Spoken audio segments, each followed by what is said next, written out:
The Spinoff Podcast Network. K-pop to me means more than just listening to music. It's learning to be myself. The Spinoff's new documentary, K-Pollies, follows 3 Pacific youth obsessed with K-pop. In a one-off documentary, see what they've found in Korean pop culture and how they bridge it with their own. When you start dressing, looking different, everyone side-eyes you. But in K-pop, they're just like, no, like celebrate yourself. Watch K-Pollies today at thespinoff.co.nz/videos. Made with the support of New Zealand On Air.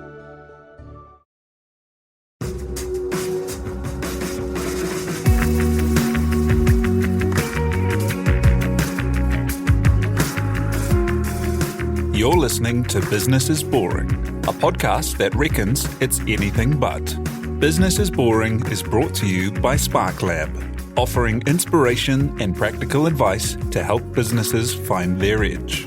To hear more about Spark Lab, including details about the latest events, workshops, and business tools, visit sparklab.co.nz. And now, here's your host, Simon Pound.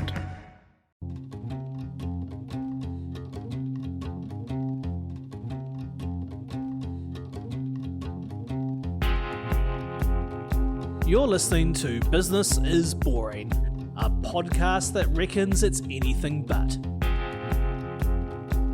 Business is Boring is made by the Spinoff with help from Callaghan Innovation, New Zealand's innovation agency. Here's your host, Simon Pound. You might have been unlucky enough to have been sitting with a kid at an emergency department, wondering just how long this might take, and if you were even in the right place.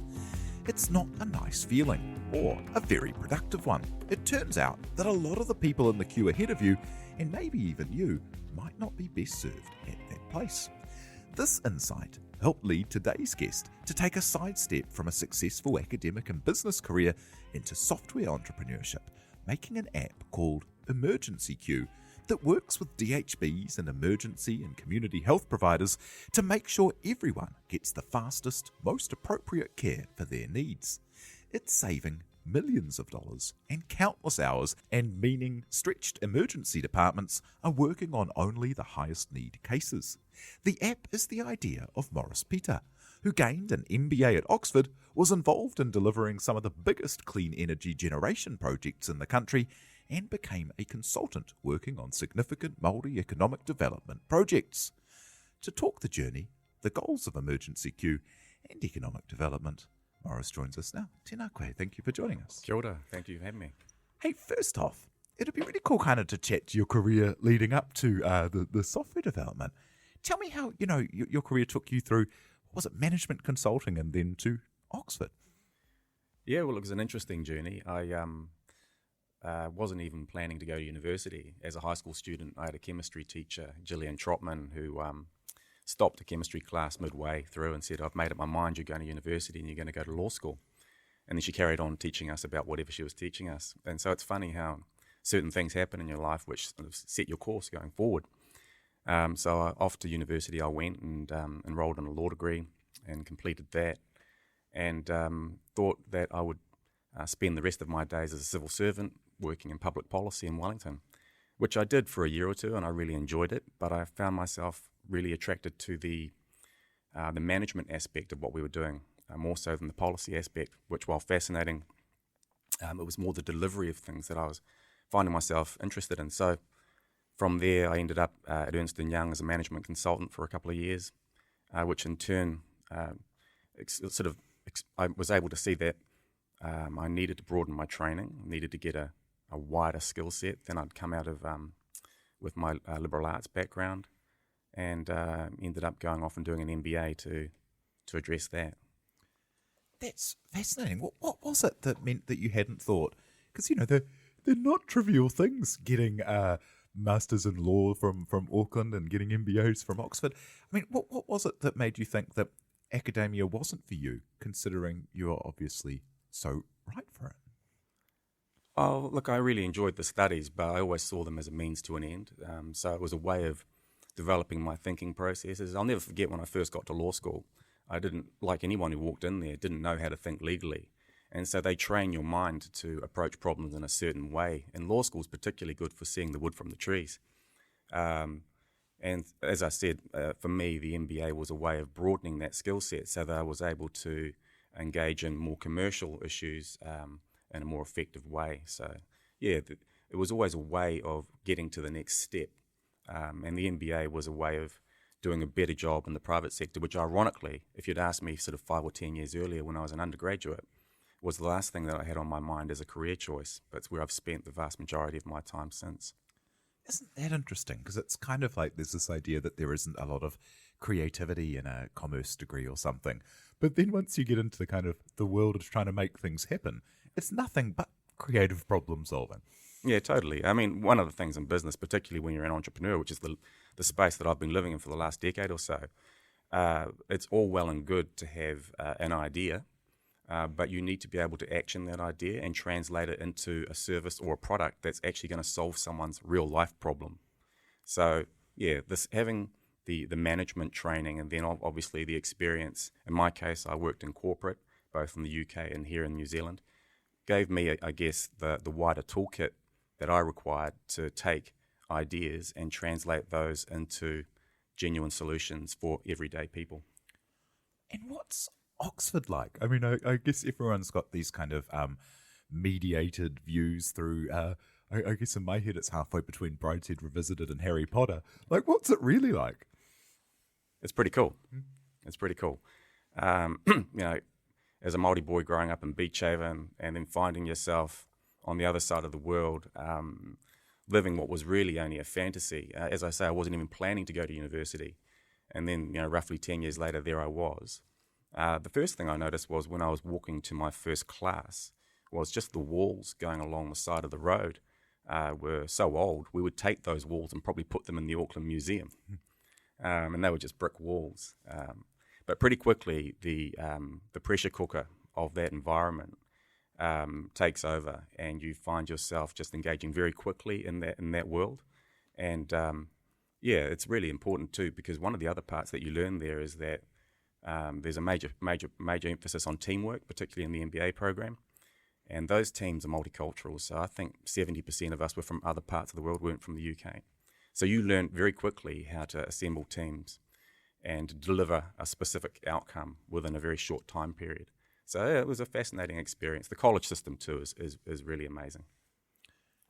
And then coming back here after doing a bit of corporate over there as well, and into working on some really big clean energy projects with Mighty River Power. How did that interest come about? Well, it dovetailed quite nicely with what I'd done in the UK. So I'd worked for BG Group, which was a gas exploration and production company, and I was in their strategy and economics team for a while. When I came back home, the opportunity arose at Mighty River Power, which was then led by Doug Heffernan, is now Mercury and run by Fraser. And the company had a very strong focus on delivering an enhanced, if you like, or growing portfolio of energy projects for the future of New Zealand's economic development.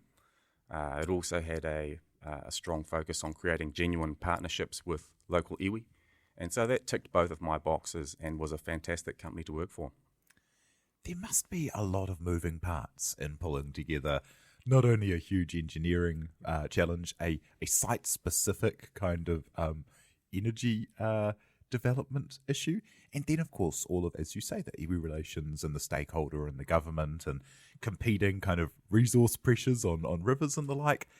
Yeah, what's involved in making something like that happen? I think the key thing is you've got a well-led business with good governance, with a real clear, unambiguous view of what it's trying to achieve and how it's going to go about that. So Mighty River had a certain style of doing business, which I found very easy to connect with at a personal level. Lots of moving parts. There's obviously stakeholders in the community, political stakeholders, and then just the commercial imperative of making sure that what you do is efficient and creates the kinds of long-term outcomes that you want it to do, not just for the business, but for all the stakeholders that are affected by that business. And the business case and then the first delivery of that, I kind of can't fathom it if you're working in kind of the near $500 million kind of budget zone. The smallest things going wrong anywhere could just have such big repercussions. They can, and that's why, for example, in geothermal energy exploration, which was a part of the business that I ended up working in, particularly towards the latter part of my time there, you need to have a sufficiently strong balance sheet to be able to insulate yourself against things going wrong, because they invariably do. So you might spend, quite a large amount of money in just looking to firm up a project, but you have to be prepared to lose that money. Obviously, you try to take all the steps that you need to reduce risk, but no, it's not a simple business, and but it's one that I think is particularly satisfying when things go well. And in a project of that size, I imagine that those relationships and that work with iwi, did that help lead you into the kind of Māori and iwi economic development kind of area as an interest out of working there, or had that always been an interest? It was complementary to what I was trying to achieve. So fundamentally, when I came back from the UK, I was looking for a role in the energy space. And as I mentioned previously, Mighty River Power also had a very strong connection with iwi, which is a big part of my life. I'm from Ngāti Wai me Ngāti Ine, i te rohe o Whangaruru. So I come from a place called Ngaiotonga in the north of New Zealand, and have always had a strong level of involvement and I guess exposure through my father and his side of the family to that world. So it's always just been a natural part of what I am and who I am. And so it complemented nicely what mattered to me at a personal level. And then setting out on your own consultancy to help other projects. Tell me about that, because it's such an interesting area of the economy now, where the power economically of iwi groups in New Zealand is only going to grow, because it's the only money in the country that's moral. Like any other money will go anywhere to chase any return. And it's the only asset base that thinks intergenerationally, will only build things here.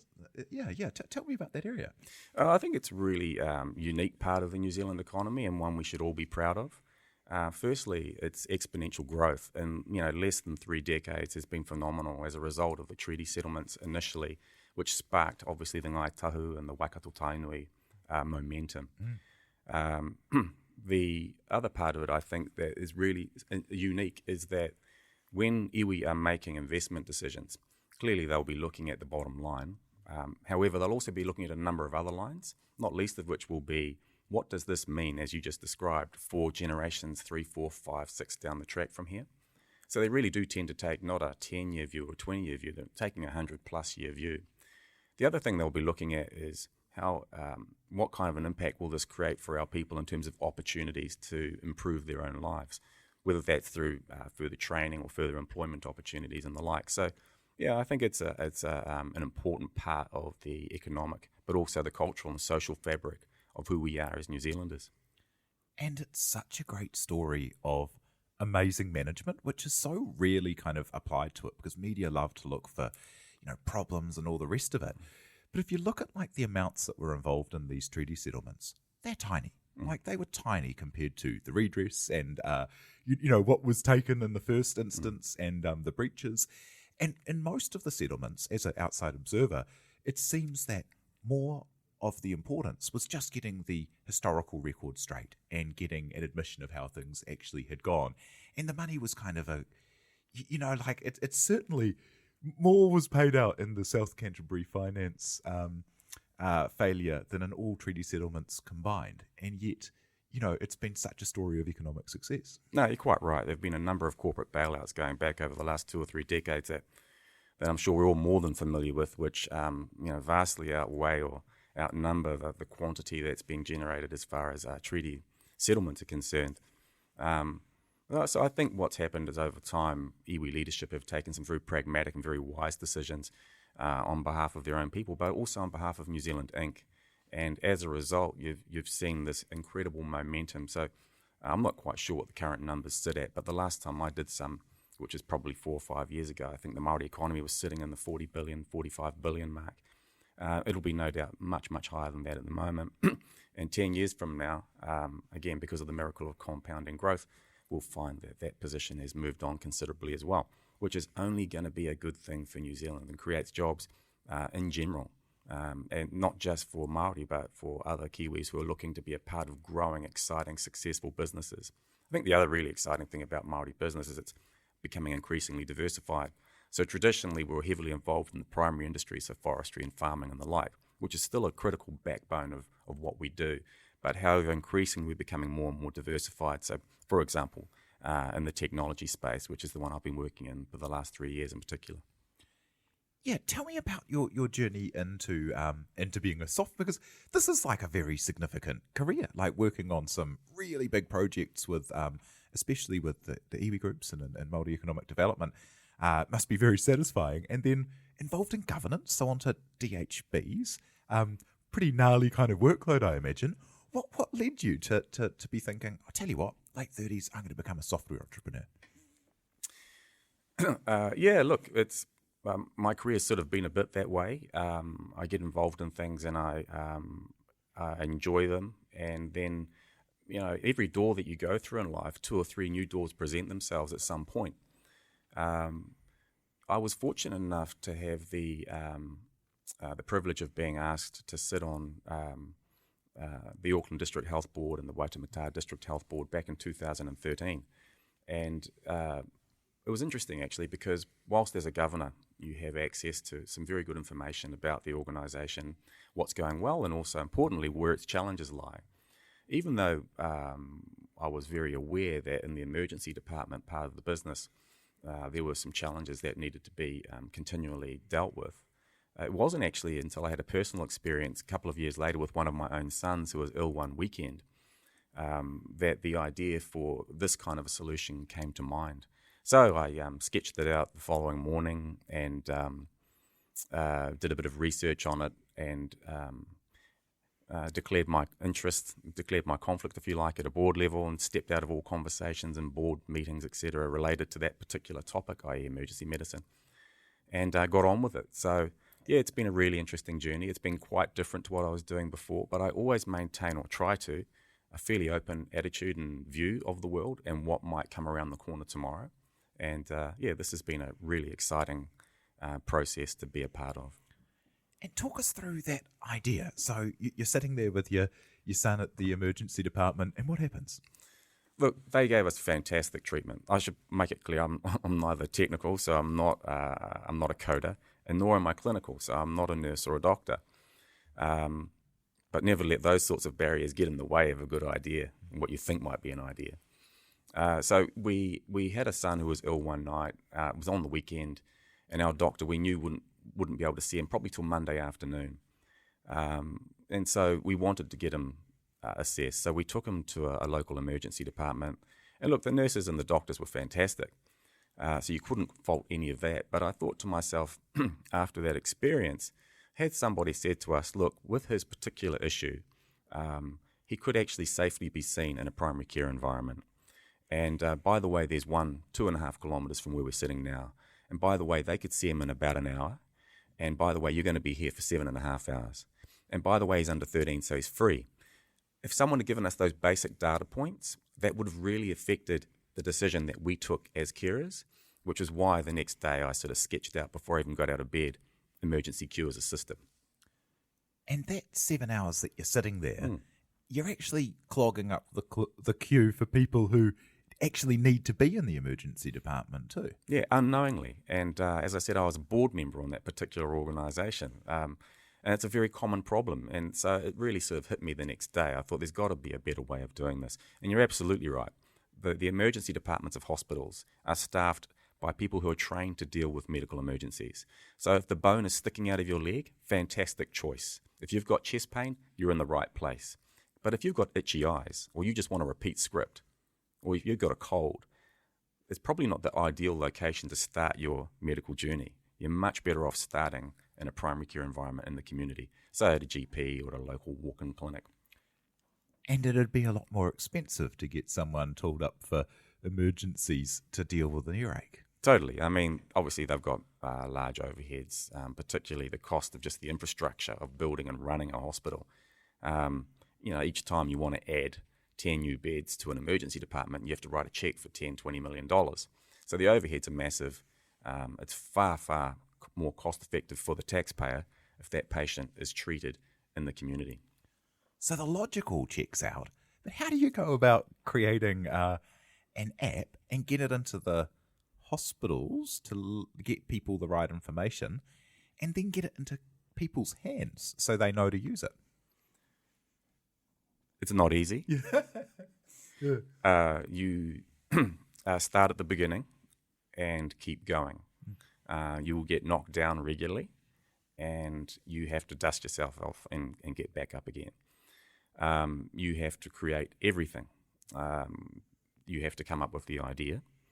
You have to come up with a name for the company, for the product.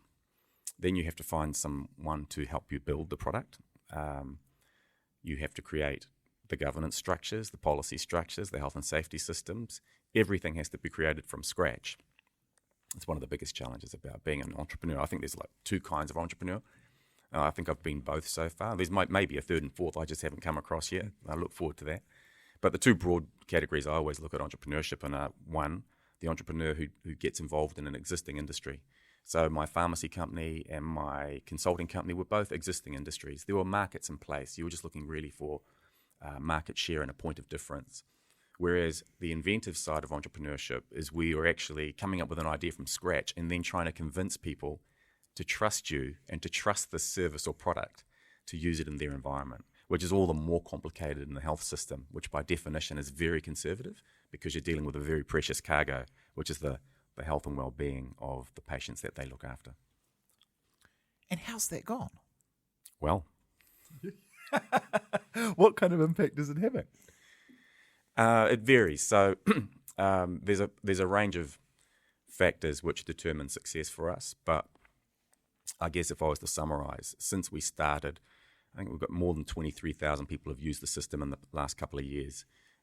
These are people who have essentially presented to an emergency department where we're operational, encountered our software, and then in conjunction with the triage team working at the front of house, have chosen, so the patient chooses, to leave the ED to begin their journey in primary care.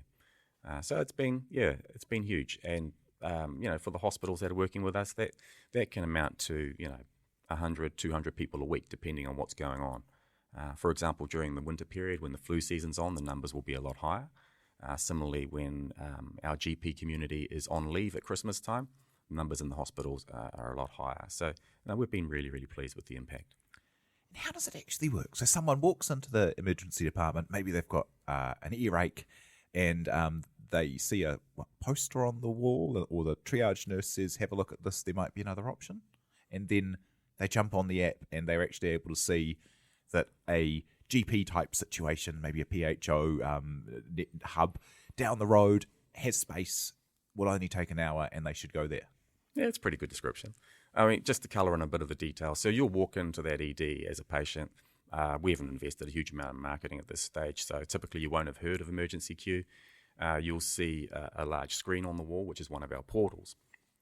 And so we're constantly feeding a stream of data to that portal, basically welcoming patients to the hospital, but also explaining the kinds of conditions which are suited to the hospital versus those that are suited to primary care. We also display the current weight plus treatment journey of that non-acute group of patients in that particular ED at that time. So it might say 5 hours or 7 hours or whatever that is. We update that regularly. Then we'll have next to that the opportunity for you to go into primary care and what the current wait for the clinic down the road is. So it might be an East Care or White Cross or something along those lines. You will see what their current wait time is. It might be an hour and a half or whatever it is. Patients then will either choose to download and leave at that point, or they will talk to the nurse, and the nurse can help them with any questions that they've got. And obviously, if they've got a more acute condition, they'll stay put. Otherwise, we're seeing large numbers choosing to leave and start their journey down the road. That must create heaps of efficiency in the system with all of this infrastructure and not all of it at the same kind of usage. And you've got it in how many DHBs at the moment? We've got 3 running at the moment. So we're at North Shore Hospital, we're at North Shore Hospital, Middlemore Hospital and Waikato. We're about to launch at Hawke's Bay, and we're in discussions with a number of other DHBs around the country. So it's a pretty exciting time. We're really pleased to be able to take the benefits of this and give patients back, a significant part of their lives that they could use that time to do other things with. Yeah, and remove that, oh God, how long is this going to be, that, is constant in those situations and quite stressful if you're a parent or you're, looking after someone. Yeah, and that stress can find itself being mirrored onto or reflected, directed at the staff at the front of house. So what we're noticing, for example, is we're getting some really interesting feedback from nurses where they're saying the aggression levels have dropped in terms of patients who are frustrated.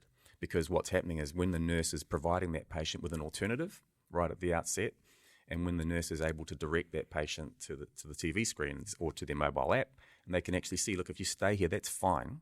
You're welcome to stay here, but you can see that for your particular issue, you're going to be here till 2 a.m. Whereas you could be home by 6 o'clock tonight if you went down the road to the local alternative. Yeah, and they're not the bearer of bad news. It's the opposite. The screen. Yeah. Yeah.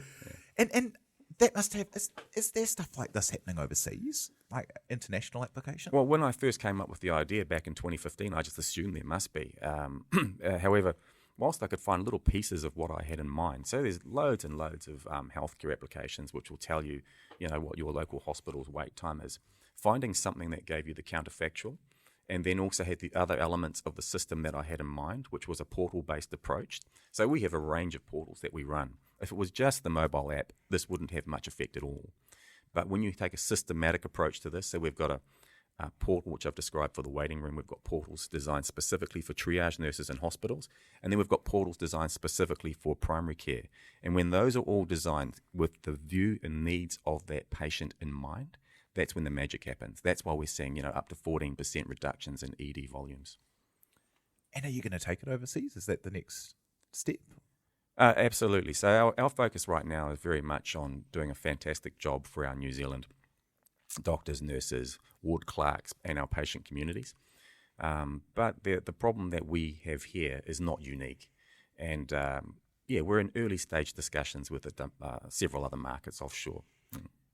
So 4 years since coming up with the idea? Yeah, pretty much. Which is quite a short time frame in terms of making medical things happen.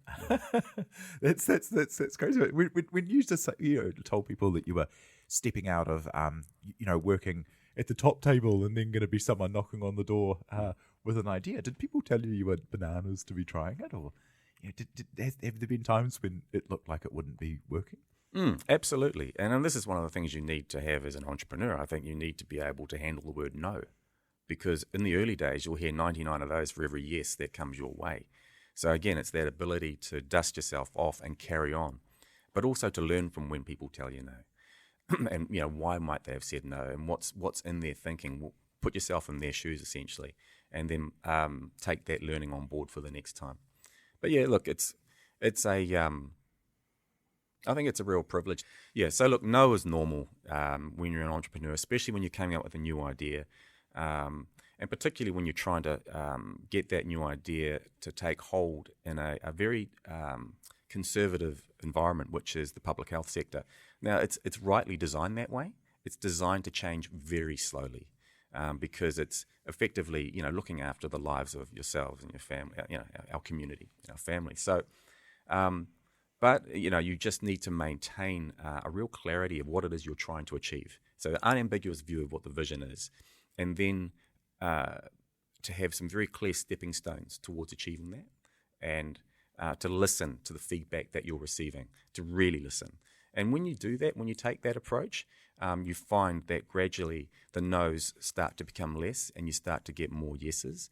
And that positivity, if you like, creates an internal momentum within your business, which is good not only for yourself and your team, but also for the people that you're out there trying to deliver a service to. And it's interesting also that, coming into software development, after having another career, not being technical and the like, how does that match up with people's preconceptions about what a software founder is? Because the actual facts are that, most successful software companies are founded by people in their late 30s who've already had a couple of other goes at the rodeo. Yeah, it's surprisingly common. I think, to run a successful business, you clearly need to have the passion and the drive and the dedication and all those sorts of things. But for example, one of the most dangerous things is to pretend that you're an expert in something that you're not. So I don't for 1 minute claim to be technical or to have the expertise in that area. So I very much leave that area over to people in my team who are outstanding in that space. Where people like myself come in is essentially by blending, if you like, the experience and the history that we have and the skill sets that we have, which are about essentially translating an idea into an outcome and having all the structures and processes in place to be able to deliver on that dream. And having made some contributions at some pretty high levels over a number of things, like what's success for you? As a last thought, what's your definition of success? Oh, you'll be surprised. I've had this question asked of me occasionally, and usually in job interviews earlier in my career. And for me, for the last 16 years, success is basically being a good father. That's fundamental to me, being a good husband and a good father. My family is my major driver in life. And so from the business perspective, success to me is taking a problem, understanding that problem, and then building a solution to that problem which you are then able to put into real life, into the wild, and see actually manifest itself in a change in the way people live.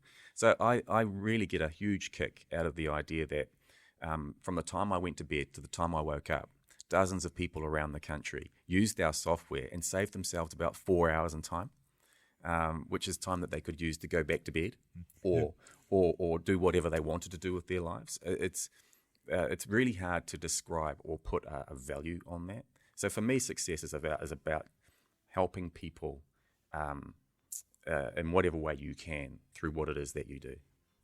That's so cool. Well, thank you so much for coming and sharing the story of EmergencyQ. Can't wait to see where it goes next. Thank you so much, Morris Pita, CEO and founder. No, welcome. You're welcome. Thank you for the opportunity. Thank you very much to Tina Tiller for producing, and thank you very much for having us along and listening. If you do have any suggestions for people that you'd like to hear from on Business is Boring, hit me up on Twitter at Simon_Pound. Cheers.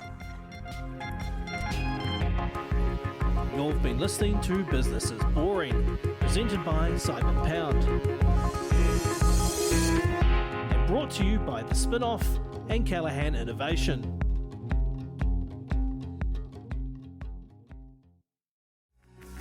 From the Spinoff Podcast Network, that was Business is Boring, brought to you by SparkLab. Make sure you're following Business is Boring wherever you get your podcasts. And for more information on SparkLab, visit sparklab.co.nz.